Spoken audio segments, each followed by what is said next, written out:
This is the story that took place in Kampung Pisang. The untold dilemma between ABDULLAH and Mak Tima against Mak Beda and Amira.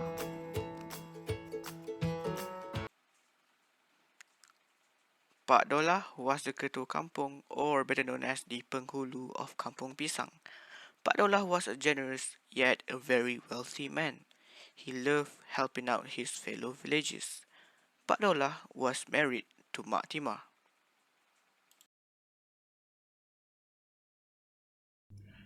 And this introducing to you Mak Tima. Mak Tima was ABDULLAH's wife. She was the most fierce lady in the whole village. Every villager was afraid of her. Mak Tima loves to beautify herself with makeup and jewels every single day. She ensures that she always looks pretty as she was wife of ABDULLAH, the ketua kampung. Far in the village, there lived Mak Beda, who was a single mother. Mak Beda sells kuih and nasi lemak every morning in Kampung Pisang to make a living and to look after her only beloved daughter Amira. Amira, on the other hand, was a very bright girl. She loves to sing and also acting. Amira had a very big dream to pursue her dreams and excel well in her studies. One fine day, Mak Beda was so devastated as she began to lose her daily earnings selling breakfast due to the current COVID-19 pandemic. She lost her hope as she had debts to pay all around her, and her main concern at the moment of the time was her daughter Amira's future. Mak Beda was afraid that she could not fulfill Amira's dream and pursue her studies. Here comes the Romeo of the story, Ahmad. Ahmad was a very rich man whom loves to travel around, and one fine day on his visit to Kampung Pisang, he fell in love with Amira and immediately sought her hand in marriage. Devastated, Mak Beda saw the marriage proposal as a good opportunity and hoping for a good future, for Amira agreed to marry her off. In order to do so, Mak Beda had to find a sum of money for the wedding ceremony. With no option, she has to turn to ABDULLAH and his wife. Assalamualaikum, Beda. Apa hajat hang datang kemari?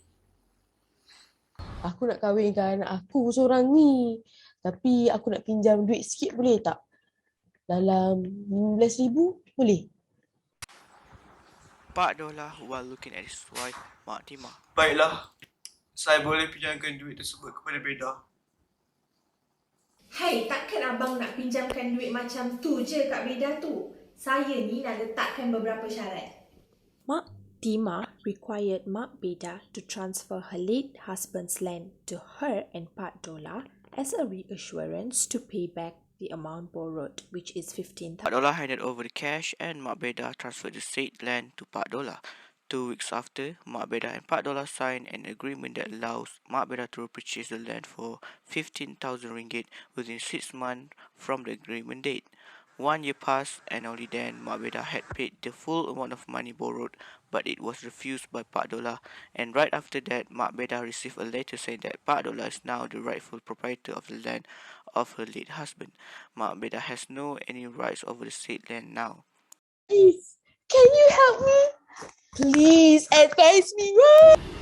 Mak Beda sobs while telling her story to Miss Dugis. I made a Mak Beda.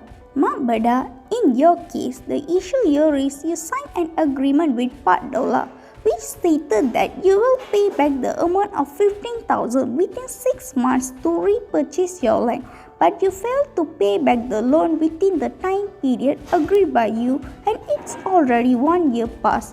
Additionally, even though you paid the full amount of the loan after the expiry of the agreed duration, but the ABDULLAH refused to receive the money that you want to settle for him to get back your land, and he also not allow you to recover your land. So from here, you need to know that you can't repurchase the land from ABDULLAH because he already become the rightful proprietor of the land when you delay to pay the amount you borrow from him within the agreed duration.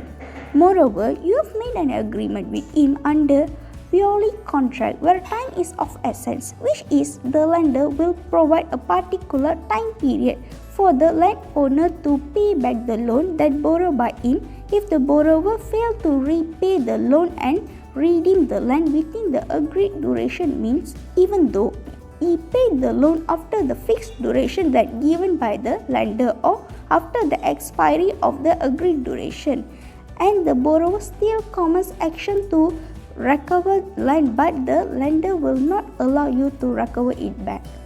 Mak Bedah, you have no option to repurchase or recover the land. Mak Bedah, in your case also exists the application of equitable principle, which is the collateral agreement between you and Pak Dollah, is in the nature of an equitable security transaction, wherein the right for you to redeem remain irrespective if the duration that you agree to pay back the loan has expired. Moreover, in your case also recognition as jual janji transaction element was applicable because you failed to repay loan within the agreed duration and you argued that there is a right for you to redeem, but the actual fact is as such the right to redeem remain irrespective of whether the time period to repay has expired if the transaction is jual janji.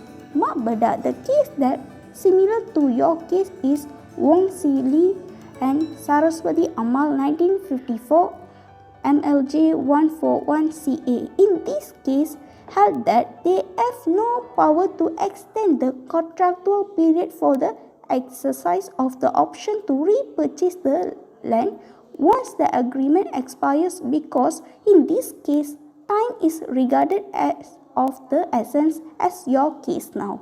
From here, I think you can understand that you are not have any option to repurchase your land from Pak Dollah. Thank you, Mak Bedah. I think you can understand and hopefully you will be okay with this.